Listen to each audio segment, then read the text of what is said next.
Le 25 août 2020, le TFC annonce la signature de l'international colombien Daver Machado. L'arrière-gauche de 27 ans arrive libre de tout contrat après un passage plutôt compliqué à la Gantoise en Belgique. Alors, pari risqué, futur patron, qui est Daver Machado? Voyons ça ensemble, générique.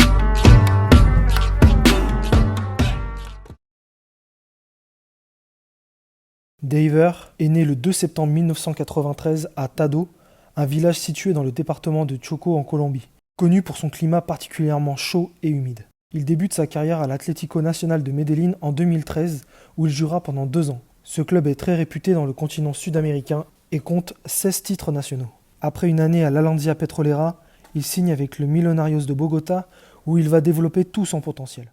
Attendez, pause. Ce club est situé à 2600 mètres d'altitude. Il fait un tout petit peu froid, donc vous inquiétez pas, il se sentira bien à Toulouse. Après 2 ans à Mios, il part découvrir le football européen en signant un contrat de 3 ans à la Gantoise. Et là, à son arrivée, douche froide. Les personnes qui l'ont recruté ont été démises de leurs fonctions. Et comme très souvent, la nouvelle équipe en place impose d'autres profils et le met rapidement à l'écart. Il parvient à être prêté la saison suivante dans le club où il a fait ses débuts professionnels, l'Atlético Nacional. Là-bas, il joue plus régulièrement mais subit comme ses coéquipiers la difficulté sportive de son club. À son retour à la Gantoise en 2019, le club ne compte toujours pas sur lui et refuse de le libérer de sa dernière année de contrat. L'Atlético est dans l'incapacité de payer une grosse indemnité. Résultat, Daver est remis au placard jusqu'à la fin de son contrat en 2020 et sa fameuse signature au TFC. Il a été appelé à 6 reprises en sélection nationale pour 3 titularisations. On peut donc le qualifier d'international, mais mollo quand même. 3 titularisations. C'est mieux que Jonathan Zebina, mais c'est pas Lilian Thuram non plus. De plus, Daver a été appelé en sélection colombienne dans des moments de transition, après la dernière Coupe du Monde notamment, ou pendant des périodes où les prétendants sérieux à ce poste étaient blessés. Des joueurs comme Franck Fabra, qui joue à Boca Juniors, Christian Borja du Sporting, Johan Morica à Girona, et William Tecillo au FC León au Mexique. Il n'a pas réussi à profiter de ses opportunités et sa contre-performance face au Japon le 22 mars 2019 semble lui avoir fermé les portes de la sélection colombienne. Daver est un latéral plutôt offensif, c'est un véritable contre-attaquant. À la perte du ballon, il a l'explosivité nécessaire pour se projeter très vite dans le camp adverse, voire dans la surface. Il est plutôt endurant et enchaîne plutôt bien les efforts. C'est un latéral qui n'hésite pas à aller au combat. Il possède également des qualités de placement et il lit généralement bien le jeu avec une bonne anticipation.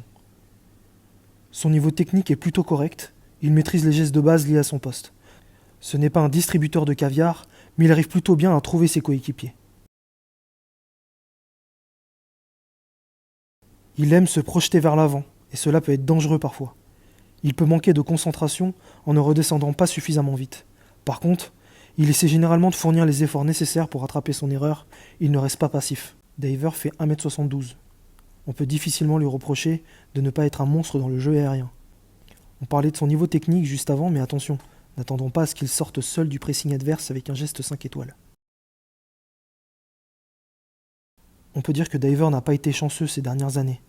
Il recherche un projet dans lequel il pourra trouver une stabilité sportive et son expérience devrait être utile au sein de l'effectif du TFC. Avec la confiance du coach et une bonne intégration dans le groupe, il a toutes les qualités pour devenir un bon, voire un très bon latéral de Ligue 2.